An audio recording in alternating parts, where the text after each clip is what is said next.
In a place such as Uganda, civil society organization space has been shut down largely, and that is what dictatorships do. The civil society organizations that work have sold out. And they're either doing things that are pro-regime or empowered by the regime. Now, Kenya is different. I think that part of the problem was mentioned in the question around commercialization and salaries. The NGOization of activism means that when it's risky, when it's challenging, when it's about resistance, it will not fly. And part of the other problem around civil society organizations for me is the foreign Western imperialist agenda, where the funders tell you where to specialize and what not to do. More and more conservative regimes, the US, China, the EU are taking over, and then they give us their agendas which don't serve our people.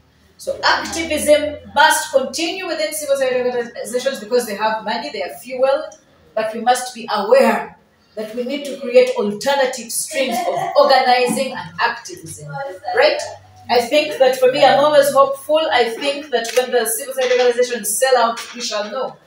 And you know, as an activist, as a person who believes in struggling for equality or struggling for the underprivileged, you know when you're selling out. You know when you're not serving the communities. You know when you get funds and you congregate to do harm instead of good, to serve privilege that's oppressive instead of the underprivileged.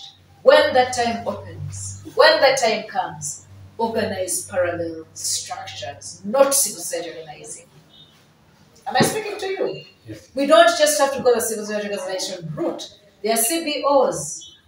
There are things. What is this? Is this a registered civil society organization? CBOs. This is a CBO. There are CBOs which are still perhaps controlled by the government laws. I don't know what your act on NGOs is, but they are more free and less regulated, and our agenda come from us, the grassroots agendas, right?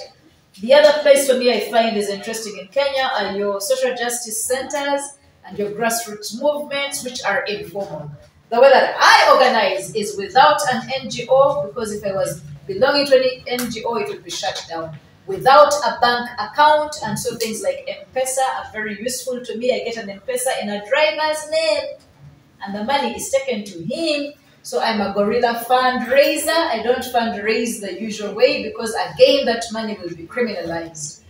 I don't have an address. I don't have an email, but I like social media, and then they quote me through social media. So we need to start innovating around how to organize away from the state.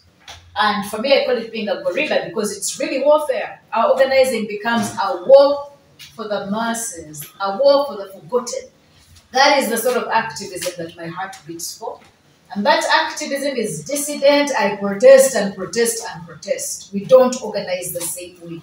And then we have allies with registered CSOs who might be our beneficiary, our intermediary money recipients, because they're clean. Money can't come in for us. And we need money to do our work.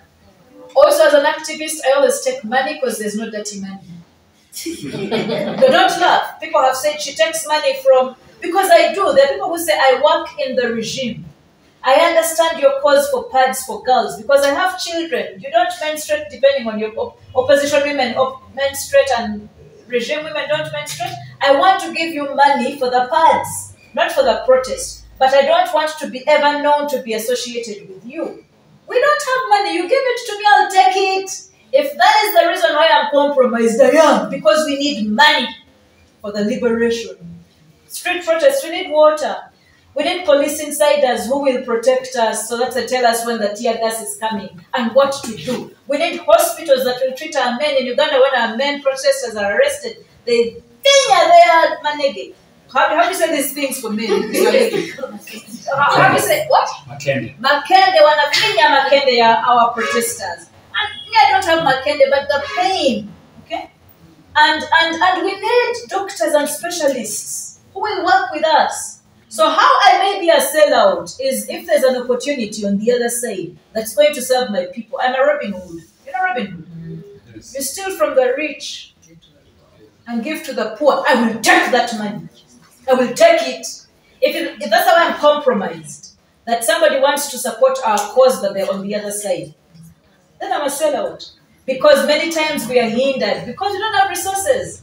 I go into government hospitals to use their printers, to government offices to use their printers to print protest material. I don't have a printer, I don't have ink. So I've kind of answered you. We need to organize. If the CFSOs serve us, use them. If they don't serve you, be a gorilla. If they have resources, you can take and plunder and give to the cause. Okay? Have I helped? Maybe yes, not. yes.